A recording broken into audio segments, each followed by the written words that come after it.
Welcome back, everybody. We continue our wing journey.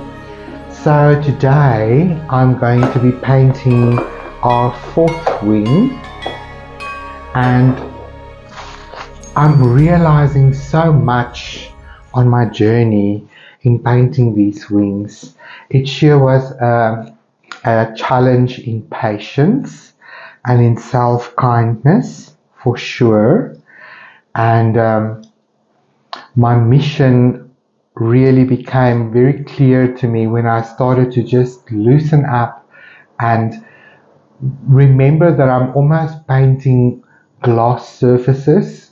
And although I'm trying to do my best to do color matches, I'm realizing that, it can take months to do exact color matches with the reference material. It's just the nuances is so diverse on the reference material. So then I just keep coming back to my mindful practice of, this is all about self-acceptance and self-love and exploration, and allowing this process to teach me something about myself, to make me aware of something within myself that I might not be aware of currently. And it also reminds me of all of the amazing facets of our personality and of life out there. And it is constantly changing. So I'm capturing literally a second in time and in space. And what we see is the refractions and reflections of the environment around the dragonfly, not only the light source and these spheres of light, but you have the blue skies and you have the green of the forest and the beautiful bright yellow of the orchids and the grass and the water. Everything is reflected in the wings of the dragonfly along with its main sort of color.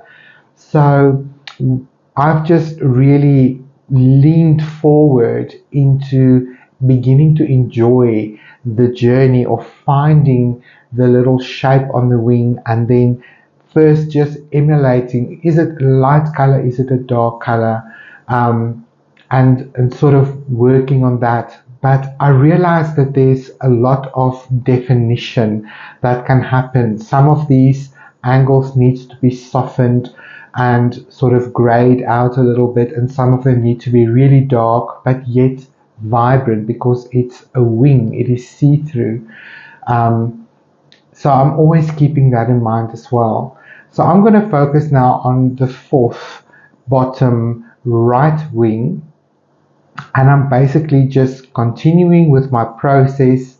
I am relining my outline with my charcoal pencil and just finding my structures again, and then I choose one color at a time, and I really try to determine how light or how dark do I think that color is, and where exactly do I find it.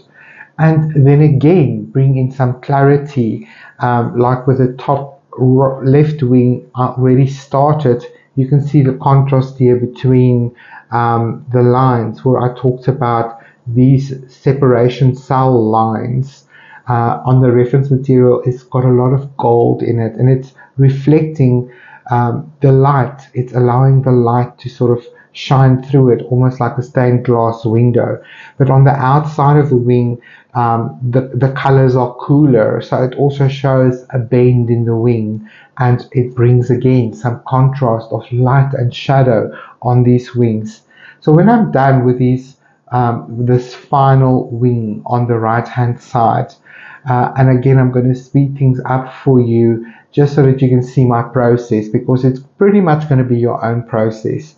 What I want to sort of align in clarity here, every time you feel like you get overwhelmed or lost within the detail of the wings, just remind yourself that it's just another layer, and it's the multitude of layers that is really creating the beautiful facets that you see, and just make it your own.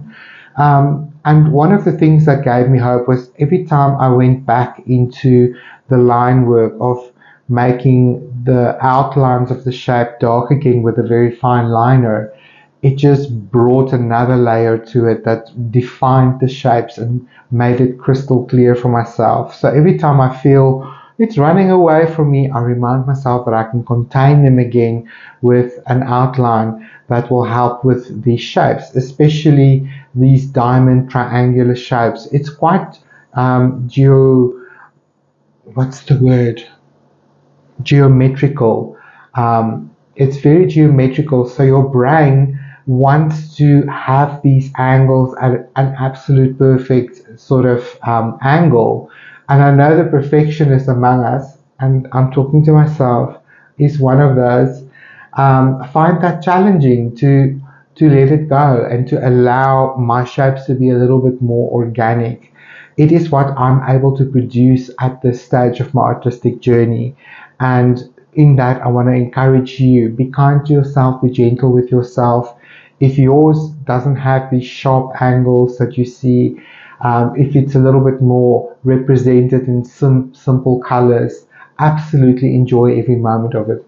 We're going to play with the highlights and the lowlights in our journey forward. That's going to help you to define the look of this dragonfly, and just lean into the challenge of making these wings work. When you want to rush forward and begin to make sort of hasteful marks and it frustrates you because it's not neat and tidy, that's when you should know you are trying to hurry.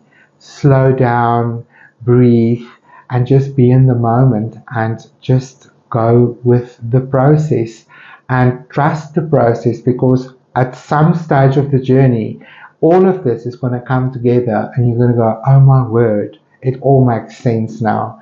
So bear with me. So I'm going to use my wet palette. I'll still have the same colors out as in the previous episode. I'm going to do exactly the same. I'm not going to be talking you guys through it all the time. It will be pretty much clear what I'm doing. It just helps me to focus my brain on the task at hand so I can show you how I did it. I feel it's far more important. And I feel, if there's something very important that I want to say, I can always do a voiceover. But it's pretty much rinse, wash, repeat kind of thing. So I'll see you on the other side of this beautiful wing.